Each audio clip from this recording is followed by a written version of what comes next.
All right, welcome back to the channel. This episode, we're just going to be talking about training, volume and sets and intensity, basically. We'll see if we can keep on track with the topic here. Normally, we ended up varying off of it. So, as far as it goes for training volume, I think it varies per individual. I don't think there is an exact volume that you need to do to say this is the optimal way to train or whatever. I think it's just individual. So I've done high intensity, low volume. I've done low intensity, high volume. I've done in between.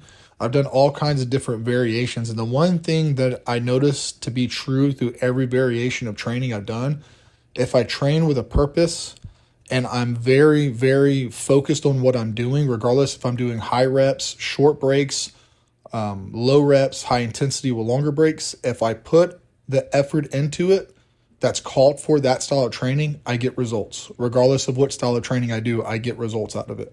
I'm not going to say some come faster than others or some is better than others. I think it comes down to how much you apply yourself while you're in the gym. But right now, my training volume is between 8 to 20 reps, depending on what movement, what exercise, and what workout I'm doing. But right now, I like to keep it around 8 to 12 reps. But on certain exercises, depending on what it is, I like to push it up to like about 15 to 20 reps. And this has varied over the last couple of months. You know, some, like for the most part, it was 8 to 12 reps, and then it was 12 to 15 reps, then 15 to 20 reps, and then it varies depending on the movement and what I feel benefits more, either doing less reps with higher weights or less reps with you get what I'm saying and stuff like that. So I kind of lost my train of thought there for a second, and I don't want to get caught up on myself and repeat the same thing. Yeah, like the workouts lately, like with the intensity, it's been good. I just know, like for me personally, like with getting closer to the end of this 12-week cycle, like my body itself is starting to get more fatigued and tired. Because I'm noticing like I'm starting to get, even with going to bed a little bit earlier and things like that, like I'm getting a bit more like overall fatigue. So like I'm starting to get to that point with like kind of looking forward to that deload week and getting to kind of pull back just a little bit and get a little bit of rest on the body overall in general. Like the workouts are still going well. Like I'm still getting some good feedback and feel out of them. I'm still cutting weight like I want to, but there is definitely like some wear and tear overall and just like the whole central nervous system body wise that's making me kind of like more exhausted than usual, than by far more than what I was when we first started in like the first couple of weeks to now. Like I generally can see like a decrease in overall like energy. Well, that also comes down to having to retrain your body to perform off of lower calories. So you had such high fat reserves in the beginning that whenever you started the program and losing weight, doing cardio and working out with a calorie deficit, you had so much body fat, you had an ample amount of energy in reserve. But now that your body fat's coming down so much, you're starting to feel the effects of the low calories because your body is becoming more efficient with burning the food that you're eating and using it for energy while you work out. Then what it doesn't have enough of, it's metabolizing fat for energy. So you're starting to feel the fatigue a lot more aggressively, and you're just going to have to start training your body to be able to perform better with lower calories than what it's typically used to or without as much stored body fat. I experienced this too. I think most everybody experienced this. Now, there's a point where you get so lean that it doesn't matter. Like you're not going to get used to it. Like you're going to be hungry, you're going to be fatigued, you're going to feel exhausted, and everything's going to feel heavy. But those are extreme cases, like going into like a bodybuilding show or coming to the end of a hard cut and you're like 1 digit body fat and you've been like that for a few weeks now. But from where you're at, your body's just getting to that point now where it's like it's finally getting to the point where you're starting to feel the low calorie fatigue. But back to what I was saying about the training and stuff. So I think when it comes to my body, because apparently I'm injury prone, I like keeping the reps a little bit higher than I used to. When I was younger and I powerlifted, I like to keep, I would do a lot of sets, but 3 to 5, 3 to 6 repetitions, but I would do a ton of sets. And then I'd rest very, very long between sets. But now that I'm older and I'm beat up and I'm bodybuilding, I like to keep the sets between 3 to 4 sets per movement. 3 warm-ups basically, then a working set, or 2 warm-ups and a working set. And then I like to keep the reps, like I said, like my arms, I like to typically keep it around 8 to 12, on my biceps. My triceps, I like to go around like 12 to 15. My shoulders, I like to keep them around 20. On side laterals, bend over lateral, stuff like that. But shoulder press, I like to keep them around 12. For chest, I like to keep it around like 12 to 20. Back, I like to keep it around like 8 to 12. Depending on what movement I'm doing for my legs, like hack squats, I like going for sets of 20. The leg press, not leg press, belt squats and squats, I like keeping it around like 8 to 10, 8 to 12. Romanian deadlifts, I like keeping it around like 8 to 10, 8 to 12. Seated leg curls, seated leg extensions around 20. So like I said, for me, it just depends on the movement that I'm doing with how many reps I'm doing. The sets will stay 3 to 4, but the reps will change depending on what movement I'm doing. And it's one of those things that like I feel like some movements are just better to go heavier on with less reps because that muscle was designed to be a workhorse, right? Like your quads and your hamstrings, those muscles are designed to be workhorses and handle a lot of load. But at the same time, there's some movements like leg extensions. It's like, can you do sets of 6 to 7 heavy reps with leg extensions? Sure. Does it feel as good as going with like 15 to 20 reps and burning the muscle out and just forcing a lot of blood by pumping it in there? To me, no. It feels better doing the higher reps with the less weight on the leg extensions and leg curls versus going super heavy and doing less rep. But that's just me and my body, how I feel. And that's what works for me, at least for my legs. And I'm still figuring out my body and what works for me. But I know my legs like to be trained once a week. I could train my hamstrings and my quads once a week. They respond really well. My upper body likes to respond twice, like my chest, shoulders, and back responds twice a week really well. My arms, I'm still kind of up in the air. I'm not really sure what they respond to. So I've tried so many different routines with my arms and it just doesn't seem like they ever want to respond. They're just one of those muscle groups that just don't want to do what I'm asking them to do. So I'm going to back off the volume some, and then I'm going to see how that goes. And then I'm going to eventually go from twice a week to once a week and see what happens going to once a week and splitting them up, triceps on one day and biceps on the other. Because if you think about it, when you work your chest and your bicep, you work your chest and your back, you're still working out your triceps and your biceps. It might be indirectly, but they're still getting work. Yeah. And like for me, like the leg extension and stuff like that, like I always get a good, like you're saying, a good pump, good feel out of that.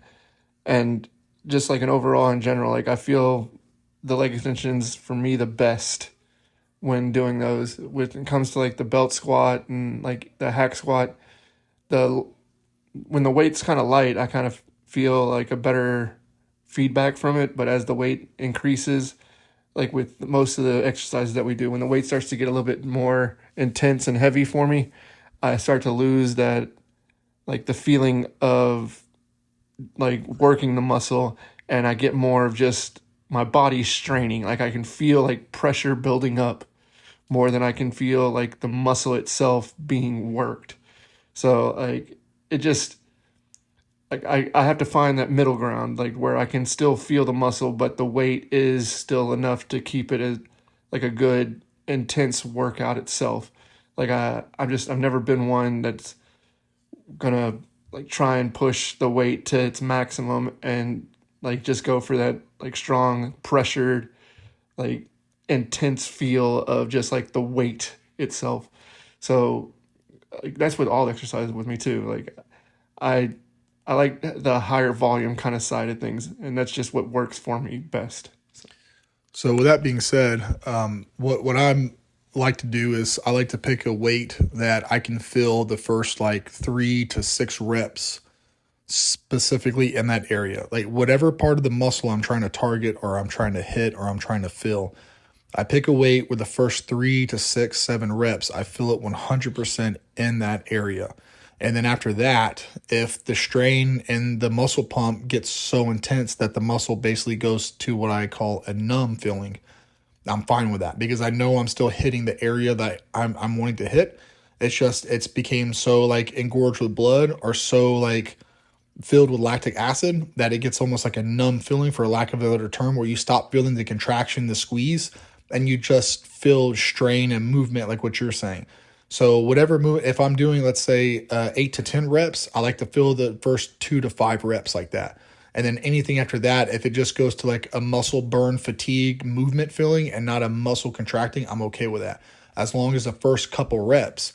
Now, if I'm doing a set of 15 to 20, the first like 6 to 8 reps, I want to make sure that those reps are the ones that I really feel it in the muscle extremely aggressively where I'm wanting to feel it. And then once I get that pump feeling of engorged with blood and lactic acid build up in there, if it just feels like straining and moving a muscle that's already fatigued because it's going like I said, numb, it's like a numb feeling to me. I just keep pushing through there and I'm okay with it going like that. So that's what I shoot for when I'm bodybuilding. Now, when I was powerlifting, that none of that made a difference to me. It was just about moving as much weight as I possibly could in a plane of motion that was fastest from point A to point B. I don't want a squiggly bar path. I want the bar path to be as absolutely straight as possible.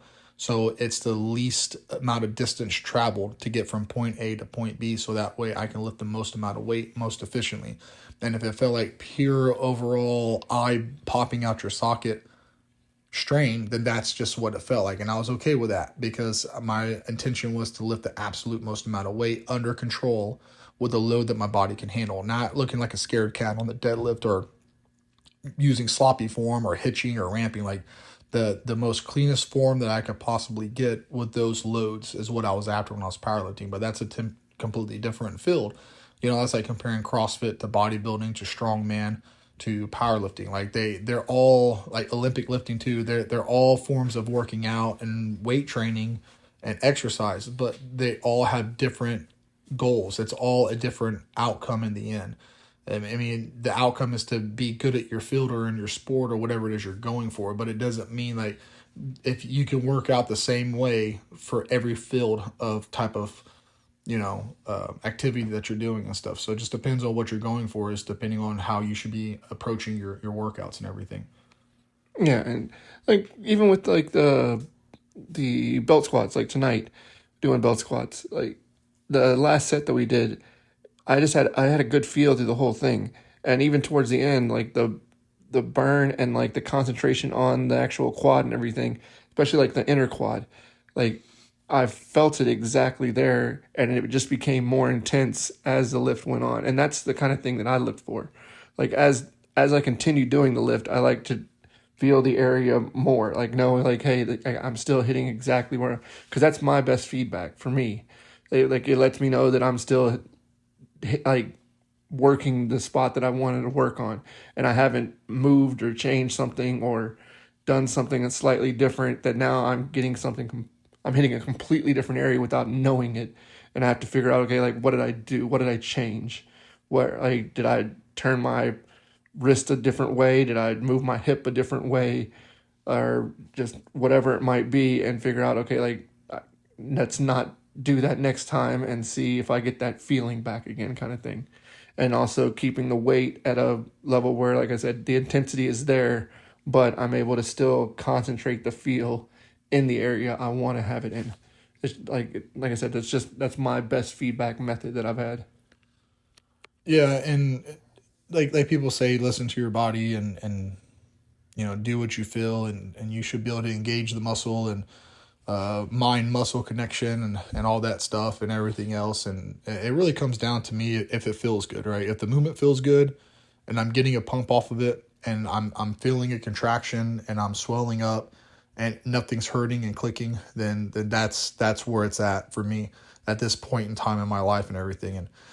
And I think I just kind of came to a wall mentally. I think I just lost my train of thought there, but I'm going to leave it at that. But I will say this, man. I know a lot of people probably, if they made it this far in the video, they're probably thinking, man, why are we even going to listen to you two? Y'all are so fat and gross, and there's no way y'all know what y'all talking about. But just give it a couple more months, and we'll show y'all what these two fat and gross guys are capable of doing. You guys haven't seen us in our prime yet, but you guys will. I know I can't speak for Richard, but I know for me, it's coming. It's coming like God's vengeance. It's coming. So I'm going to leave it at that. Guys, thanks for stopping by and checking us out and watching the video. If you made it this far, if you guys want to leave a like, we'd appreciate it.